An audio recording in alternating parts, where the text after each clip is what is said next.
Good day to all my friends, subscribers, and viewers. We have another listing, guys.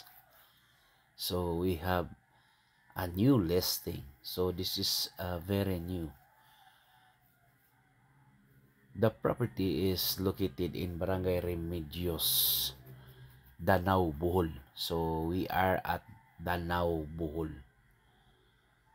So muna siya, guys, no?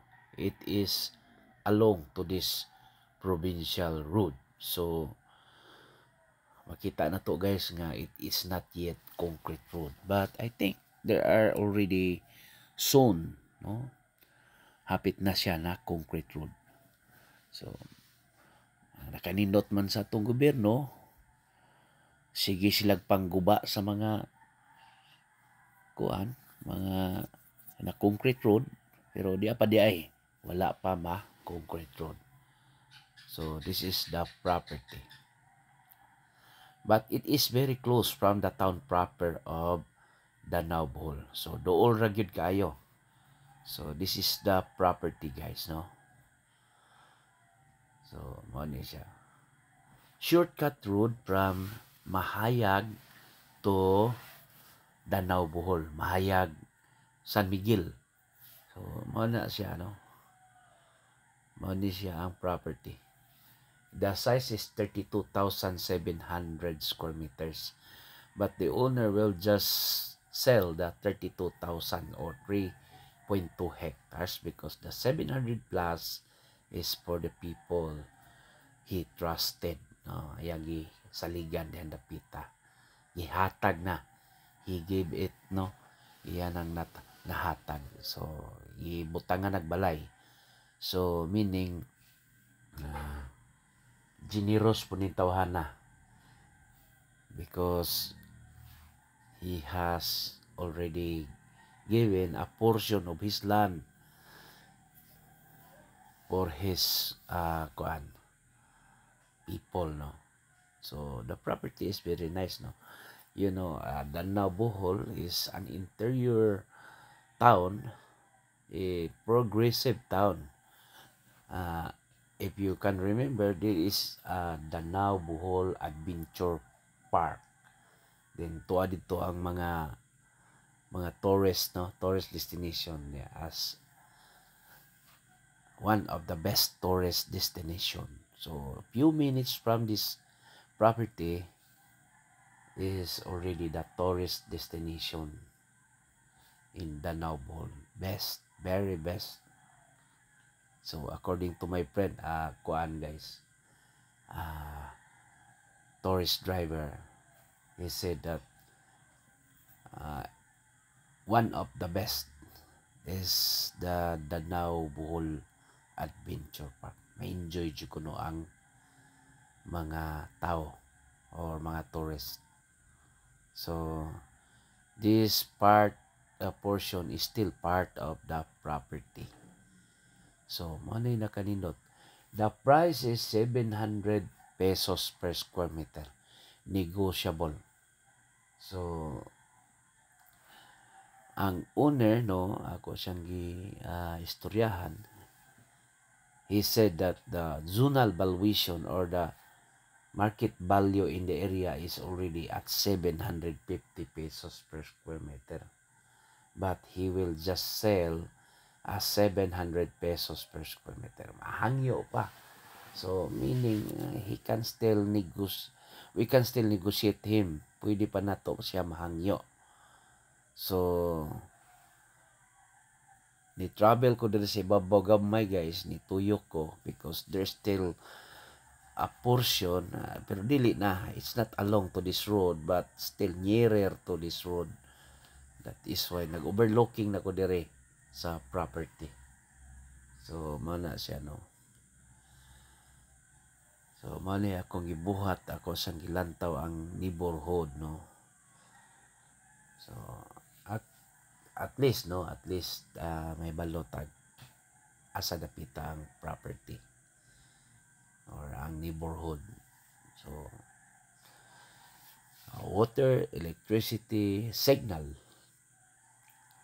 Dili kayo kusog ang signal dito sa ubos, guys. Are dapit sa ibabaw. okay ra. Natay globe signal ang kusog dito. Globe signal. Kaya mura ning elevated ning property guys. But owner says I can give a portion po no. Pwede siya cutting no. Pwede siya cutting. At least around 5,000 square meters. So pwede ra katingan no. Meaning subdivide. Dili po diyota data-data. Pwede ra ma-subdivide ang portion. So this is the next no. Dool ra siya. Neighborhood ni siya guys. Then from here few minutes from here is already a concrete road in Danau Bohol no. Actually ongoing ang yang concreting guys. Okay ra man pod. So it depends upon on us na lang no kung kuan. So this is the concrete road nearer to the property do ra guys. Remember it is located in Barangay Remedios, Danau Bohol. So pwede ron na mag-google na to. So this is the drone video no to our property no atong ibaligya no. So kining balay is not already included pero nas kilid beside of this house no. So the good thing here no guys, pwede ra gid ka residential because it's very quiet. Then cool, bugno sa diri guys. So honestly, you're in the middle of Bohol, naka sa tunga, no? But still, you can have a good location. For example, your residential for retirement. It's really nice, very nice for retirement. From Tagbilaran City, more or less around 1 hour and 30 minutes yun guys. So, maginig distance from Tagbilaran City. So, again, Danau Bohol is a progressive, very progressive town. So, nindot na kayo sa Danau, guys. So, atong i-promote ang Danau Bohol. There's a school, hospital, so this is the property, no? Makita na to property line, yun na siya, guys. Naibasak, no? There's a rice field. Diyan napita malantaw na to. Imagine, this is 3.2 hectares. So, kini mga balay dili na apil. Beside of these houses, no? Na coconut trees, napita.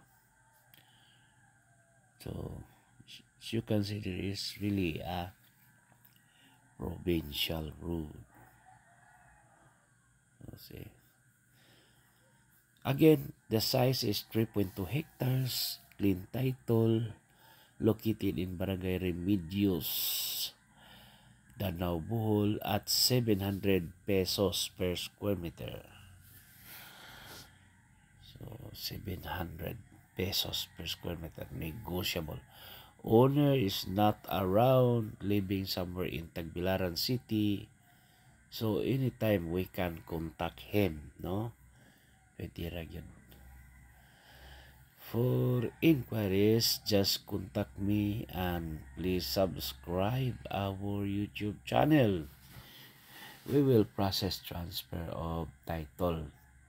So, pwede tamo process. Tanawon lang yun na to. Dili ba siya agrarian?